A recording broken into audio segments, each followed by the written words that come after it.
Mau liburan ke Cina? Eits, tunggu dulu. Nonton video kita ini sampai habis ya guys, supaya perjalanan kalian ke Cina lancar.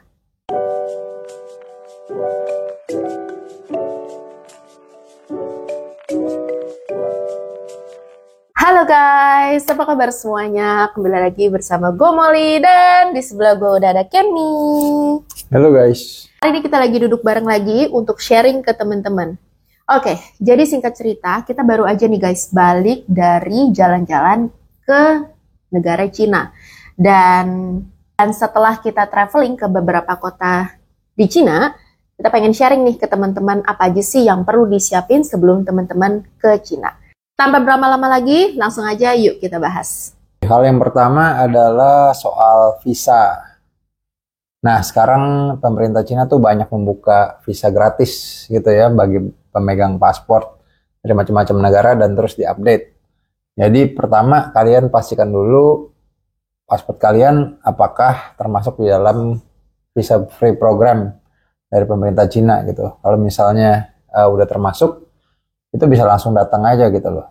Tinggal beli tiket, langsung berangkat, nanti langsung masuk di imigrasi, nanti langsung dicap pasportnya. Tapi nggak usah berkecil hati kalau misalnya paspor kalian nggak termasuk di dalam visa program. Itu gampang.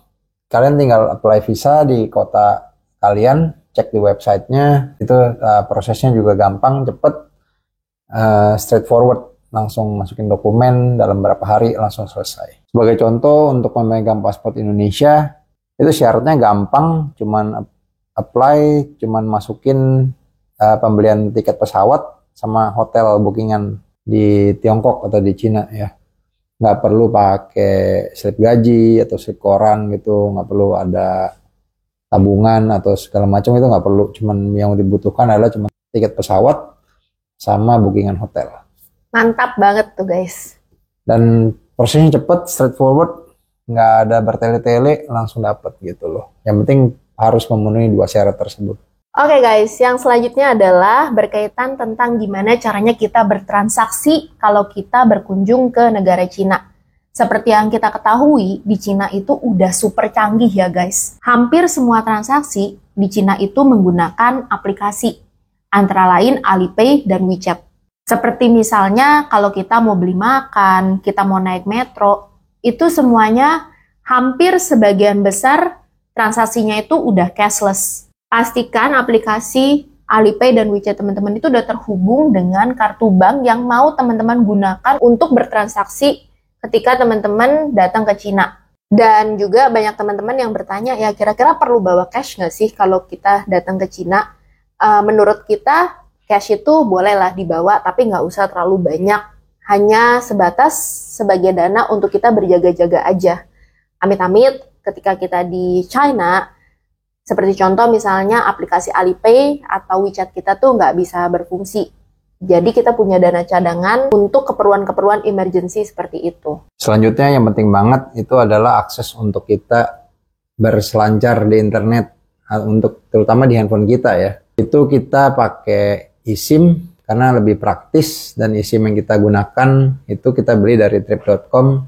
Nanti link pembeliannya bisa ada di deskripsi, nanti kita cantumkan di situ. Nah, untuk eSIM ini kebutuhannya berbeda-beda ya tiap orang. Tapi kalau untuk kita beli paket yang secukupnya aja. Untuk kita akses map pas kita lagi di luar, atau enggak kita mau search apa gitu pas kita lagi di luar, kita lagi nggak ada wifi gitu kan. Jadi disesuaikanlah dengan kebutuhan kalian, butuhnya berapa banyak datanya, kuotanya berapa banyak, berapa hari kalian pergi, itu semua banyak pilihannya di trip.com. Kalian bisa langsung pilih sesuai kebutuhan kalian. Dan keuntungan yang paling baik pakai eSIM ini adalah kalian nggak butuh VPN lagi gitu loh. Jadi kalau misalnya kalian beli data yang cukup banyak untuk perjalanan kalian gitu, kalian nggak mau pakai wifi, ya bisa-bisa aja gitu. Dan pakai eSIM aja, nggak perlu beli VPN lagi. Dan yang selanjutnya masih berhubungan dengan internet, itu kita bisa pakai VPN. Karena seperti yang kita tahu, di Cina itu semua aplikasi luar itu diblokir ya. Dan website-website luar diblokir. Misalnya kalau kita mau pakai Google, Facebook, chat di WhatsApp atau Instagram, itu kita nggak bisa akses. Nah, jadi solusinya adalah pakai VPN. Jadi pas kita pakai WiFi, kita nyalain VPN. Setelah itu kita bisa akses aplikasi-aplikasi yang biasa kita pakai tersebut. Nah, VPN yang kita pakai dan selalu berfungsi selama 2 kali kita pergi adalah Let's VPN. Nanti linknya kita juga taruh di deskripsi, kalian bisa klik di situ ya. Oke guys, selanjutnya kita akan bahas mengenai sarana transportasi kalau teman-teman ke Cina. Ada beberapa opsi, antara lain ada metro, bus, sepeda, dan juga Didi.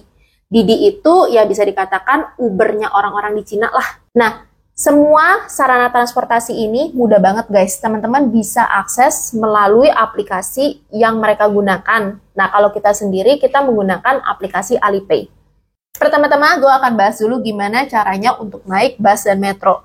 Ketika teman-teman buka aplikasi Alipay, ada icon transport. Nah, di icon transport itulah teman-teman bisa mendownload QR code yang bisa teman-teman gunakan untuk menggunakan fasilitas bus dan metro. Gampang banget guys. Nah, kalau mau lebih private, itu ada pilihan pakai Didi ya, atau kita pakai taksi online. Nah, itu pilihannya ada di Alipay juga. Bisa klik langsung di aplikasi Alipay, pilih Didi. Itu nanti langsung keluar pilihannya untuk mobil-mobil yang tersedia, atau juga ada pilihan taksi yang biasa, itu juga kita bisa order dari Didi. Pastikan sebelum kalian pakai Didi, kalian harus verifikasi dan konfirmasi ID kalian di Alipay dan di aplikasi Didi-nya tersebut. Sehingga pas kita order, itu orderannya akan masuk. Kalau kita nggak verifikasi, dia pasti akan minta kita verifikasi dulu sebelum kita bisa order.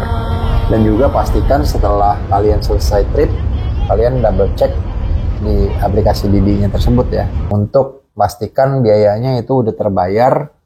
Soalnya kadang suka ada biaya-biaya tambahan kalau lagi macet, atau enggak biaya tol, itu kita harus bayar pas setelah kita selesai trip tersebut.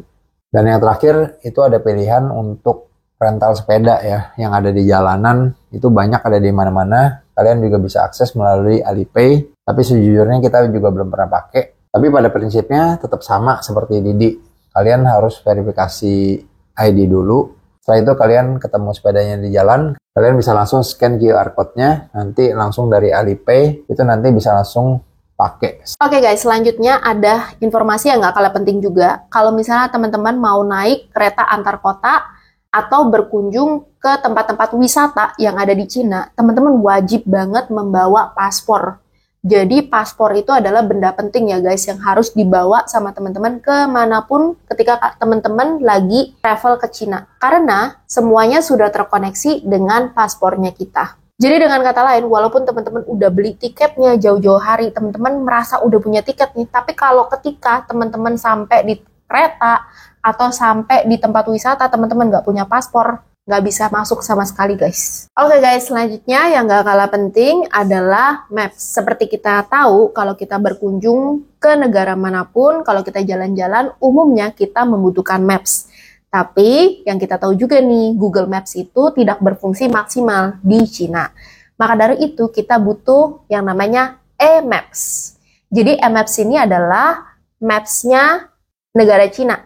Selama kita travel ke Cina, kita menggunakan e-maps ini, dan menurut kita e-maps ini cukup reliable ya untuk kita gunakan selama kita traveling di sana. Dan jangan khawatir guys, e-maps ini juga sekarang udah ada versi bahasa Inggrisnya, jadi sangat mudah untuk digunakan. Yang berikutnya untuk tips untuk mencari akomodasi ya, atau hotel. Kita tetap pakai trip.com juga, dan yang biasa kita booking itu hotel-hotel yang dekat dengan metro station, atau enggak yang dekat-dekat dengan pusat-pusat kota atau tempat kayak pedestrian street-nya gitu yang utama di tengah kota, sehingga itu memudahkan kita untuk pergi kemana-mana dan juga nggak gitu repot pas kita bawa-bawa koper gitu ya. Kalau kita misalnya jauh dari metro station itu kan repot, kita mesti bawa koper segala macam. Dan juga kalau misalnya terlalu jauh banget juga kadang-kadang susah cari transportasi gitu kan. Jadi lebih baik kita cari yang dekat metro station atau juga dengan tempat-tempat perbelanjaan atau di jalan-jalan besar utama yang ada di tengah kota gitu. Oke guys, yang selanjutnya yang gak kalah penting itu adalah sering banget teman-teman tuh bertanya ke kita, perlu nggak sih untuk bisa bahasa Mandarin kalau kita mau ke Cina? Sejujurnya guys, bisa dibilang kita berdua tuh nggak bisa bahasa Mandarin. Jadi, cara kita berkomunikasi adalah menggunakan Google Translate. Ini adalah aplikasi yang sangat-sangat berguna dan bermanfaat selama kita ada di Cina. Oke guys, segitu aja sharingan kita untuk teman-teman. Kalau teman-teman lagi mau ke Cina, sekiranya boleh bermanfaat ya. Dan semoga sharingan ini bisa mempermudah jalan-jalan teman-teman ke Cina. Sampai berjumpa di video sharingan kita berikutnya. Bye! Bye-bye.